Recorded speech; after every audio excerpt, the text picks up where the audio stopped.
I think everybody can agree with me that the last 24 hours have honestly been one of the craziest 24 hours like I've seen in a while. And it's only January. You know what I'm saying? It's just crazy, man. As many of you guys may or may not know, I just got back from Colorado. I had an amazing time. I went skiing, so I'll throw some pictures up there. But a lot of you guys clicked on this video because of the title and because of the whole situation, and some people just want some clarity on what went down and what the hell happened. That's what everyone wants to know. I made the tweet and everyone just like, what happened? Everybody just wants some information, so I'll shed some light on what I can share, and then I'll also jump into some stories about other things. So yeah, first of all, R.I.P. Kobe, man. I think some of you guys probably saw the tweet. I talked about like when I was little, for example, me and my dad, we used to play this game where we literally have a trash bin set up. You know, we didn't have a basketball hoop. You know, we weren't that, you know, bougie, but we would literally play a game of horse, but with Kobe and you know, this shit. Hey, anyways, R.I.P. Kobe. Now, you guys want to know what the hell happened with there? I'm gonna pop up on the screen right here. The young Twitter baby, and here we are, the end, 2012 to 2020. A lot of people want to know what happened. I do want to say, if you read Tanzer's tweet longer, hey, I want to open this insecure page, please open it. A lot of people that are asking me probably haven't even read Tanzer's tweet longer. Hey, Catherine Bell 51, hell yeah. All right, so read this, guys. I'm not gonna go through and reading it, but the gist of it is basically saying that, you know, after Laksoh left, Dare felt he didn't feel like running Dare would be the same without Laksoh, and you know, he has his own reasons for leaving, and then and yeah, he said it just wouldn't feel right, and there's a lot more that goes into it that he probably didn't say in here, but he wanted to focus on himself. You know, he has a lot of stuff going for him, and a lot of people I saw on Twitter were saying like, oh, like it was almost selfish for people to do this, for Tanzer or someone to do this, and how could he do this like so last minute to focus on his own TikTok career or something like that. It's much deeper than that. You know, Tanzer has a lot of love and care for this team. It's not that plain and, you know, and simple. There's a lot more that went into it. So I'm gonna defend Tanzer and say that sometimes in life, you know, you have these ventures that you got to know when to let go and when something is just unhealthy for you. And I think Tanzer made that decision. Did he make it quickly? Yeah. Would it have been nice to maybe get like, hey, you know, we'll do it next week, you know, prepare? Yeah, maybe. Could have saved an ad, could have, you know, been ready, but it doesn't matter. Like, he wants to do what's best for him, and you can't do anything but respect that. You have to put respect onto everything he's worked for over the last 6 years. And then I will also go down to what Sixr said. You know, I'll leave that for you guys to read as well. I don't want to say anything because I know some other things, but I don't want to say anything that isn't already public. You know what I mean? I want to respect other people's privacy in this situation. But yeah, the gist of what Sixr says is that basically stuff with the Dare house and that he's going to be moving out basically. But his was pretty general, pretty generic. You know what I'm saying? He was just given mostly, you know, his appreciations and that he's going to focus on his own brand. And, you know, you can't get mad at people for that. You just have to respect that. You know what I mean? So I can't wait to see what Sixr does, man, back in Maryland. He's going to be back on Zero Ping, baby. No, I'm just kidding. But yeah, Sixr, I love you, bro. I can't wait to see what you do. But yeah, I think you can get the most information out of Laksoh, because he's the one that a lot of people say, oh, like he started the leaving, which is true. He was, I think, the first one that decided to leave. But I will get his tweet longer up so that you guys can read it. And I will, again, not read through it, but you guys can pause and read through if you would like. And at the end, he basically says the gist of the reason why he left is because the burden of owning his business is becoming a mental and physical toll for me. And I've stayed with them at the Dare house. You know, Laksoh has a lot that he does, and there's a lot going on. Not everyone is in the healthiest, you know, space of mind space, or headspace. There you go. Not everyone is in the best headspace to really commit to doing something as much as it is as running a team. Because a lot of people see like, oh, like what, Dare's not even like growing, or they don't have much doing. They're not, like, people don't see on the surface how much work running some of these things actually can be. You know what I mean? And that's part of the reason I've always gotten messages from people, for example, from the COD community. Hey man, I'm starting up this team. You want to be a manager? You want a chat show? You want to be a co-captain? You want to be a leader? you know, we're an up and coming team. And I always turn those down because I know how much work it is. I saw it when I went to the Red House with Formula Nick's Kiwi. Like I saw it all, man, and I do not want to be a part of that, at least not now, because I'm trying to focus on my own growth too and my own things. But yeah, he basically said that it was a lot of work. You know, he wasn't in the best headspace to kind of deal with it right now. There's a lot going on, and that basically there was no bad blood or anything like that. It's just a mental and physical toll, and you have to respect that. You know what I'm saying? So you can't do nothing but wish Laksoh the best. He's going to continue working with One Up and, you know, doing all these things, and he's moving back home. So basically, I think I could say this safely without the just like based on what people said. Laksoh mentioned the house, Sixr mentioned the house. It's we all know that Tanzer and Tyla left to live at their own place because they're doing good. And, you know, that's all great and happy, but obviously there's complications when it comes to things with the house, right? A house isn't easy. I think if you not spoken with FaZe Rain, but if you've listened to FaZe Rain, he's actually explained recently too on stream some of the issues that what happened with like some of the FaZe houses and Calabasas and all this stuff. If FaZe can fuck it up with a house, what makes you think Derek can't either? Like some people are like, oh, it's too early, some stuff happened. It's just things just come up.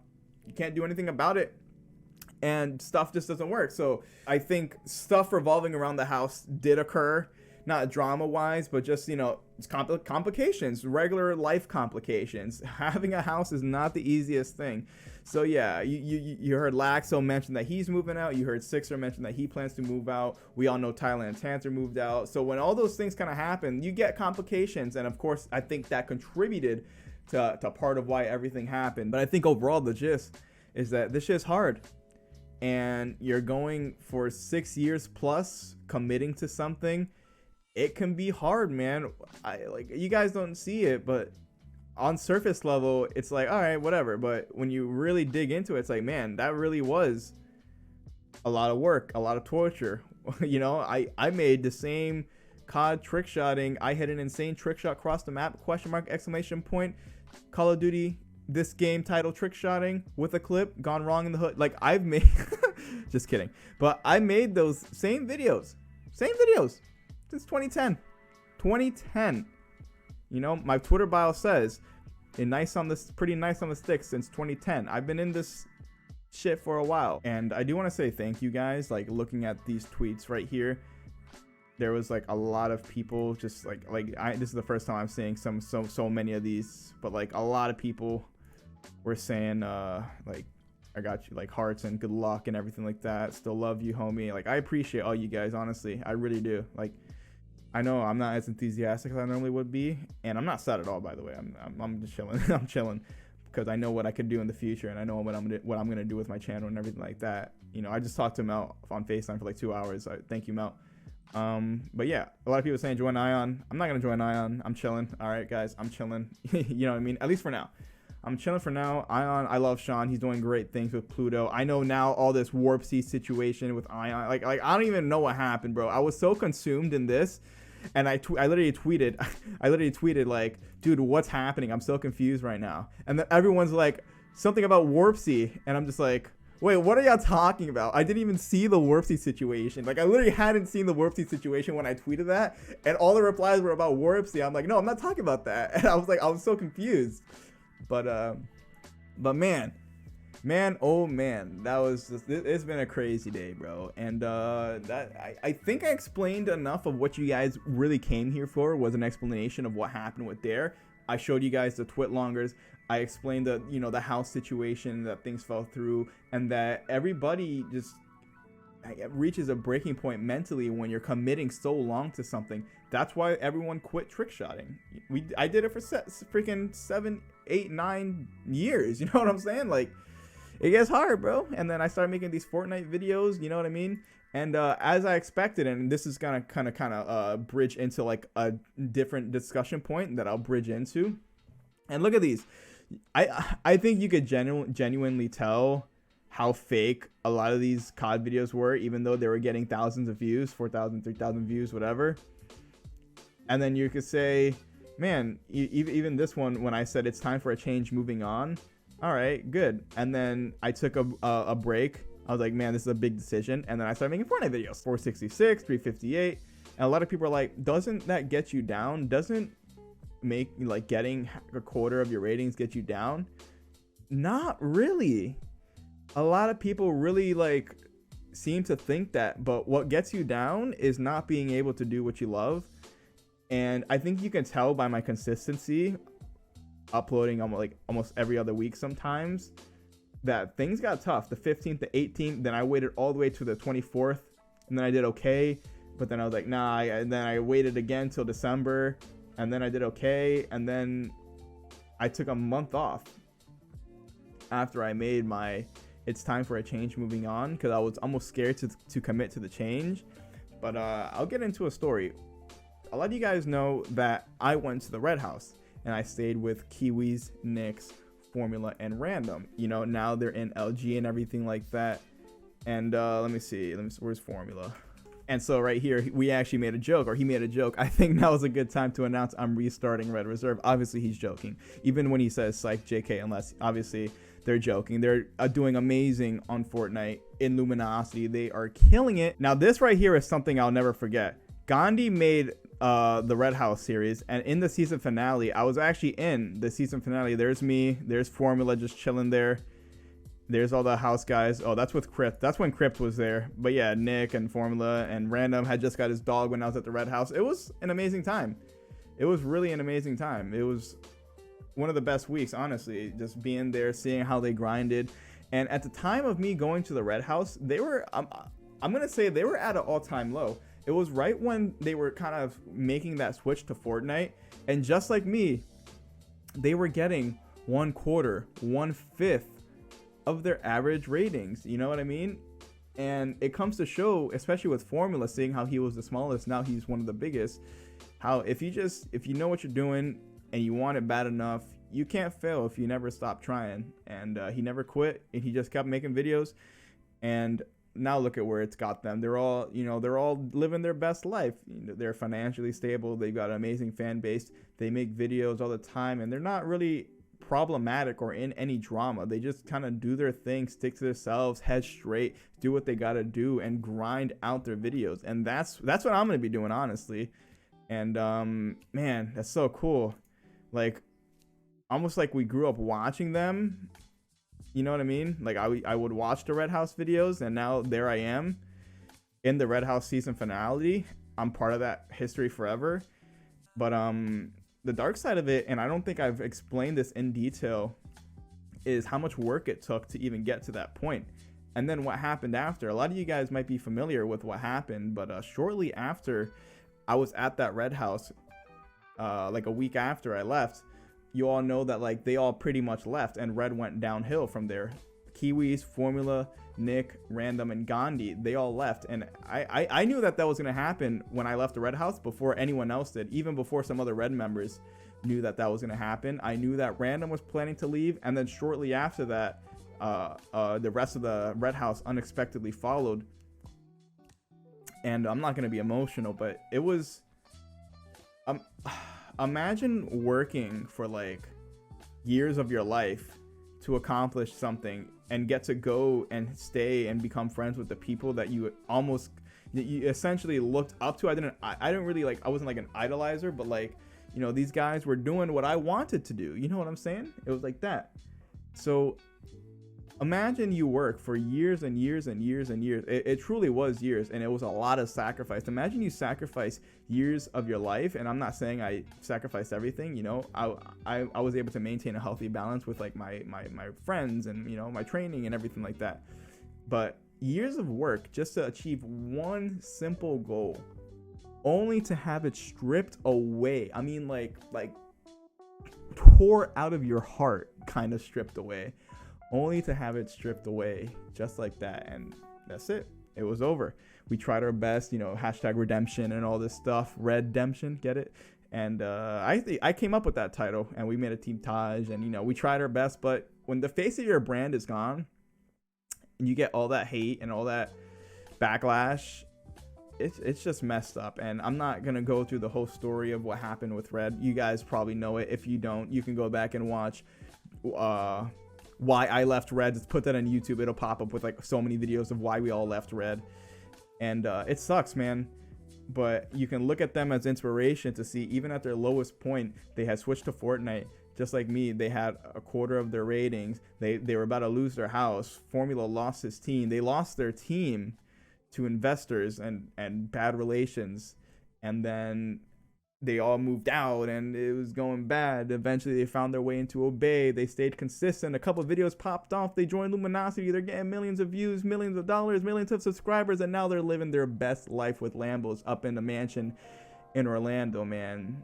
And I hoped when Mel, and now you guys know my best friend Mel, now that he's in Luminosity with them and he goes to their house, I want to be able to meet up, maybe hit up an amusement park with Mel or something. That'd be cool. We were just talking about that when he comes down to Florida, maybe, you know. I'm only 3 hours from them, you know.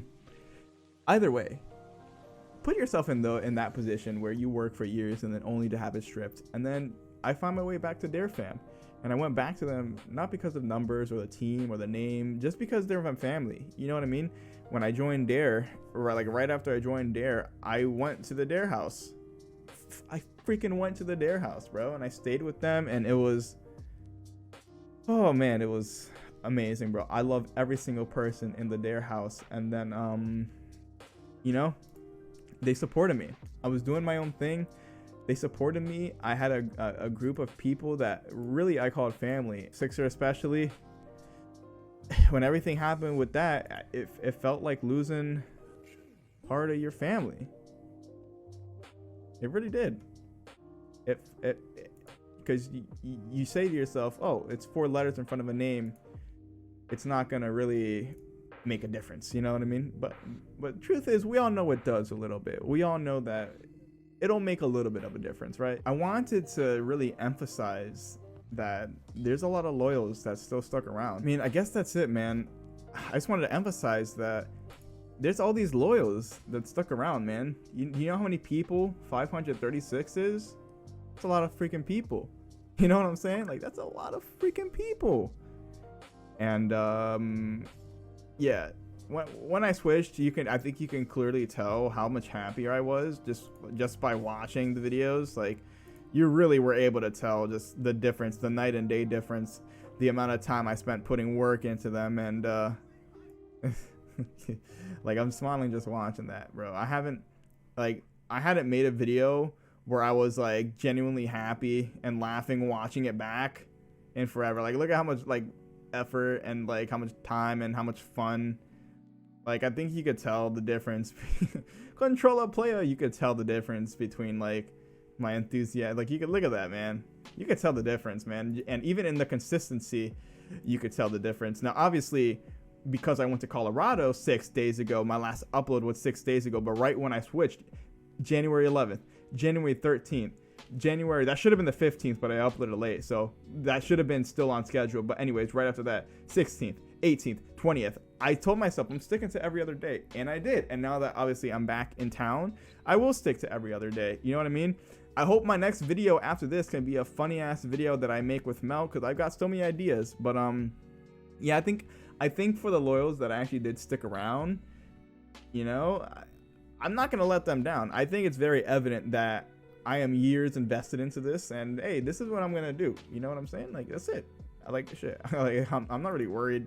I know what I'm gonna do. I know what I'm doing. You know what I mean? Like I actually know the path I'm taking. So like, there's nothing that I'm really worried about. You know what I mean? It's just all part of the process. And yeah, that's it, pretty much. You know, shit. Hey, stuff happens, bro. I worked for years of my life, had it stripped away, rejoined the family, worked for years, had that stripped away from my freaking heart, and now we're just left with the whole world against you. I don't even know where I'm going with this, but that's it, bro. Video's over. Video's definitely over. Thanks for watching. Hey, there you go. And yeah, I'll see you guys, you know, hopefully on the 2 days from now with a video. So yeah, thanks.